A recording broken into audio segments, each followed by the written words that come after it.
Hello everyone and welcome back to the Combat Intel Media. Tonight, we are tracking an alarming surge of tension across the Middle East as Israel places its fighter jets on full alert and the Israel Defense Forces brace for what could become one of the most dangerous military standoffs in years. This comes after Iran issued a chilling new warning vowing to respond decisively to any Israeli aggression and signaling what analysts are calling a potential nuclear redline moment.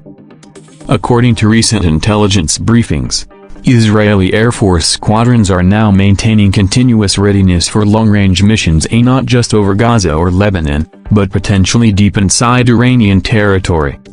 Multiple reports from Tel Aviv and Washington confirm that Israeli F-35 and F-15 formations have been conducting high-frequency drills simulating attacks on fortified underground facilities, which many believe are linked to Iran's nuclear program. This sudden escalation follows a series of aggressive statements from Iranian military commanders, including warnings that any Israeli strike on Iranian soil would trigger what they describe as a region-wide war. Iran's Revolutionary Guard Corps has reportedly increased its missile alert levels and deployed several ballistic systems to key launch zones inside western Iran. Satellite images show movements consistent with Shahab and Sejjal-class missile preparations at the same systems capable of reaching Tel Aviv or Haifa within minutes. Meanwhile, Israeli intelligence has raised the country's defense posture to its highest level since early 2024. The IDF Home Front Command has reinforced air defense networks, reactivated emergency bunkers, and instructed civil defense units to prepare for possible missile barrages. At air bases across southern Israel, pilots have been briefed for rapid response missions under real combat conditions. Sources close to the Israeli Defense Ministry suggest that these actions are not routine exercises but genuine contingency measures in response to credible threats. The tension is not limited to rhetoric. Over the last 48 hours, Israeli radar systems have detected multiple unidentified drone flights along the Syrian and Lebanese borders believed to be reconnaissance units launched by Hezbollah and other Iran-backed militias. The Israeli Air Force responded with warning intercepts and air patrols, determined to prevent any infiltration or surveillance over its territory. Inside Iran, the situation is equally charged.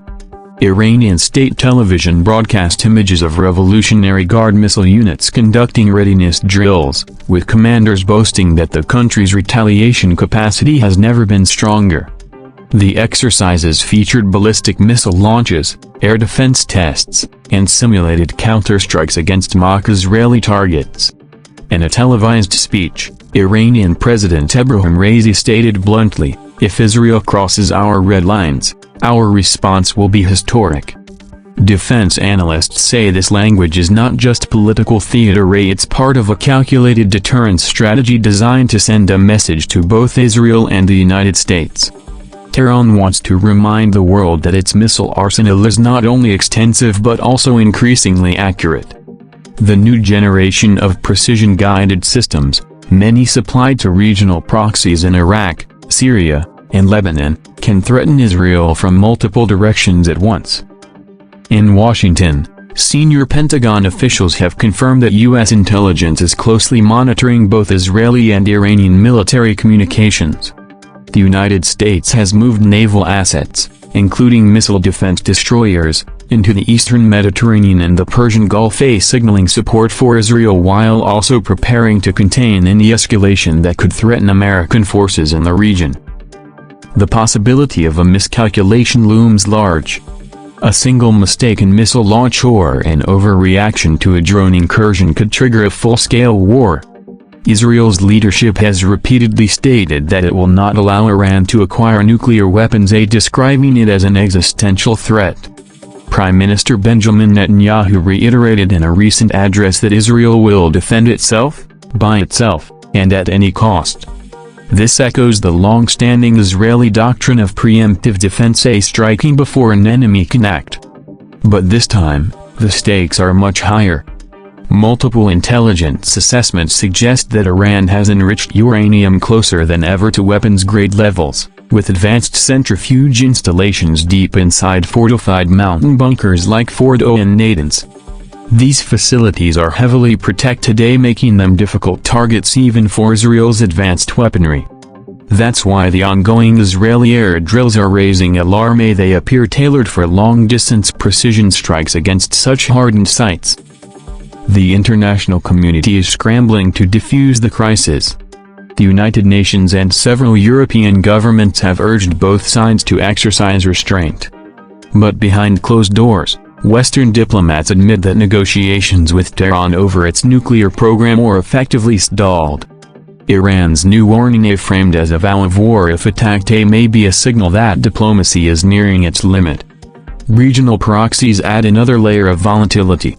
Hezbollah in Lebanon, militias in Iraq, and the Houthis in Yemen have all declared solidarity with Iran. Any conflict between Israel and Iran could instantly open multiple battlefronts across the Middle East. For Israel, that means fighting not just Iran directly, but also its network of well-armed allies spread across several countries. Inside Israel, citizens are preparing for the worst. Siren drills have been reintroduced, shelters reopened, and emergency services placed on standby. The Israeli public has been urged to stay vigilant, particularly in border areas and major cities. Social media channels linked to the IDF are pushing frequent alerts and readiness messages, emphasizing combat preparedness. In Tehran, the mood is one of defiance. Crowds have taken to the streets chanting anti-Israel slogans, while state media runs constant coverage of military parades showcasing ballistic missiles and drone technology. Iran's military chiefs claim that their nuclear program remains peaceful, but they insist that any Israeli strike would justify full-scale retaliation, potentially involving ballistic, drone, and cyber warfare components. The cyber domain, in fact, may already be active. Unconfirmed reports suggest that both Israel and Iran have ramped up cyber operations in recent days. Israeli power grids and media outlets faced brief but suspicious disruptions, while Iranian networks linked to the energy sector have reportedly been hit by malware attacks. Neither side has claimed responsibility, but cyber experts warn that both nations are capable of crippling each other's infrastructure if the situation escalates. So where does this all lead? Experts believe we are witnessing the most dangerous phase of the Israel-Iran shadow war, yet one that could tip into open conflict with global consequences. If Israel decides that Iran's nuclear progress crosses a red line, it may choose a preemptive strike. And if Iran retaliates, the Middle East could spiral into a confrontation that pulls in the United States, Gulf nations, and even Russia.